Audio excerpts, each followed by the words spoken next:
underwater. Since we're finally going to start working on the water, I'll start showing you my palette. This is the palette that I used to develop the rest of the painting. You can see my trees are in the upper middle, my rocks are on the left, my sky and mountains are on the upper right, and my shoreline is in the lower middle. Here I'm mixing the color for the water. It's almost the same color as the clouds in the sky.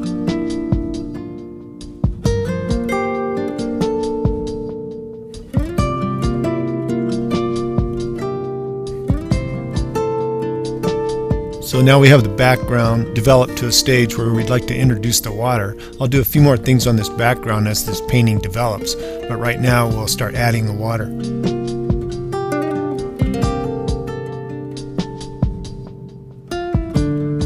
Now in the background the water is cool. In the distance it's more cool and more blue. And then as the water moves toward you, it warms up. It begins to turn green. Then you start seeing red and yellow.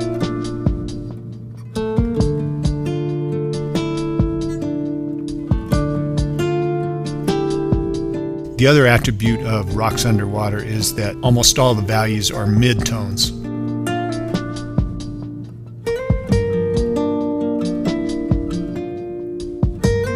The water also gets a little darker as it moves toward you in most cases. So now I'll stay with my blue-gray, but I'll add a little yellow to it to start warming this color up as I move forward. These values look dark on the canvas, but they're actually pretty high values.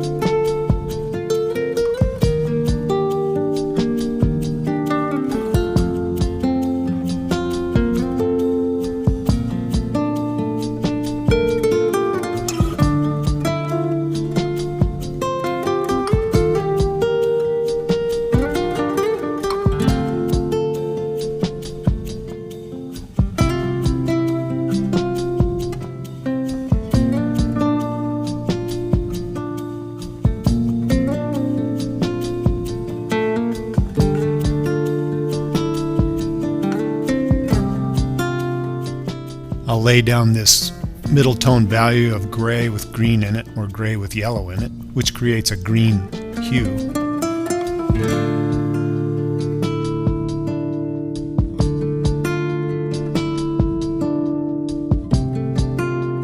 Notice I'm introducing a little red now, looks a little more red-violet, and then I'll actually lay a much warmer red on top of this. Notice all of my strokes are horizontal. There are times when we do vertical strokes, but water is perfectly level because of gravity, so your strokes are almost always horizontal and level.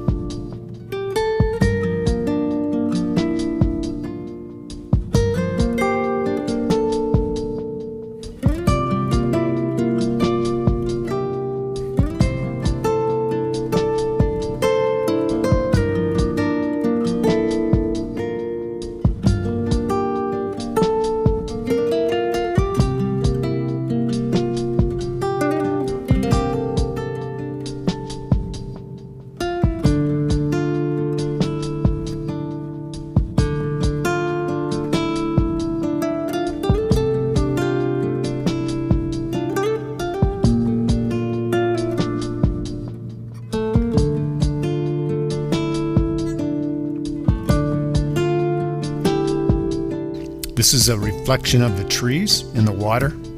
See how much darker it is there?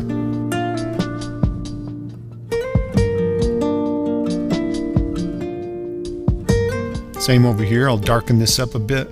This will all be blended in later.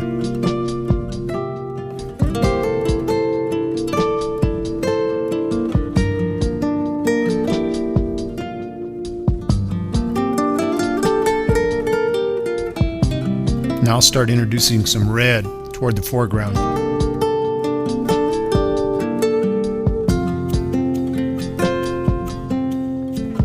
Do a little test here. Looks okay, so I'll go ahead and put the red on top of this blue-violet.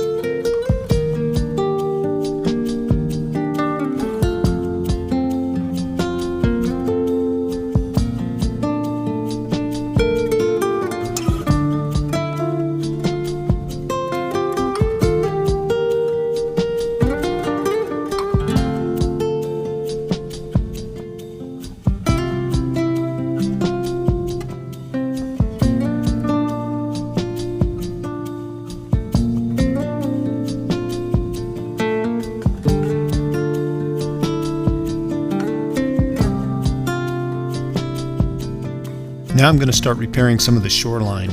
I'll go back to this shoreline color, which is a rather high value red-violet.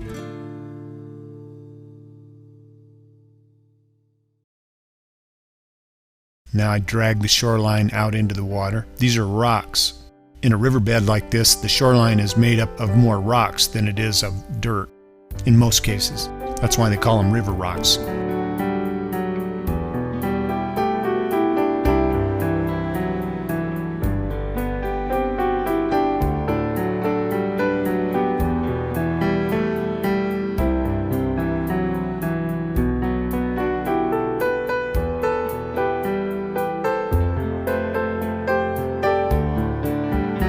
I'm also cleaning up areas that are not perfectly level or horizontal.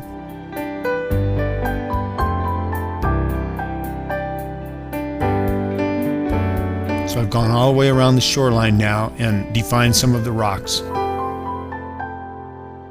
Do a little test on a reflection right there. I'm not quite to the point where I introduce reflections yet, but I'm just testing the values against each other.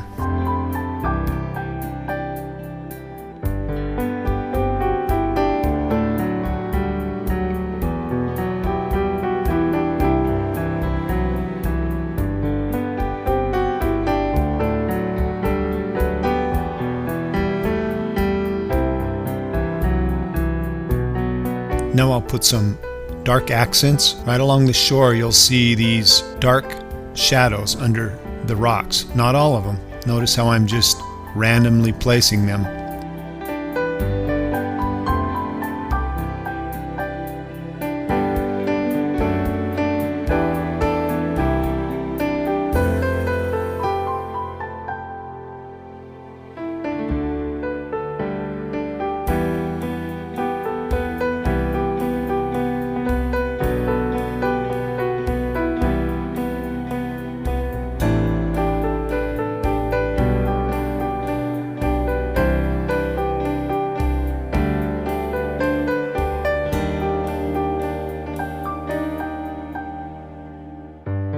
Now I'll put some highlights on the rocks.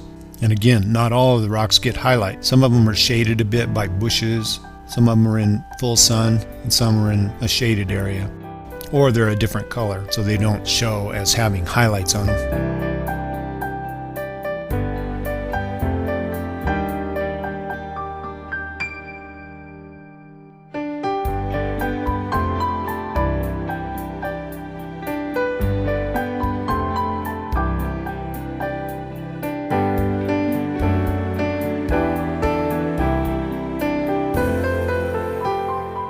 Now I'll put some shadows under the water.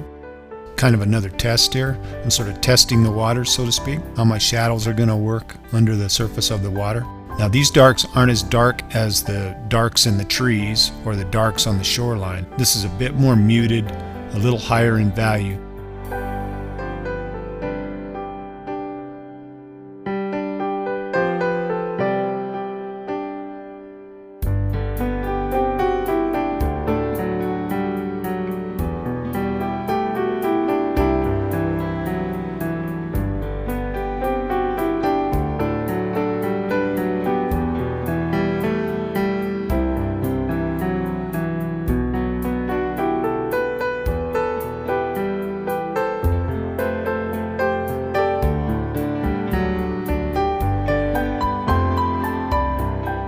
Now I'll create some shadows for the trees. Shadows that are being cast by these trees across the water. My light's coming from left to right.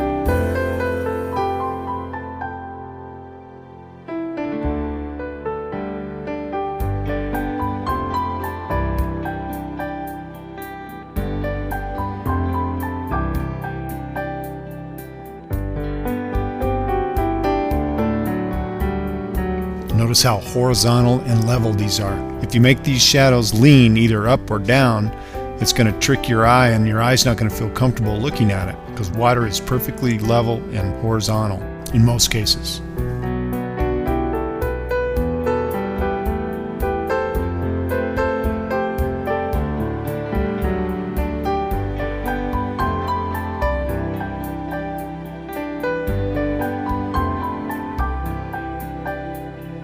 So in the third video, we'll polish this painting off and finish with the all-important details.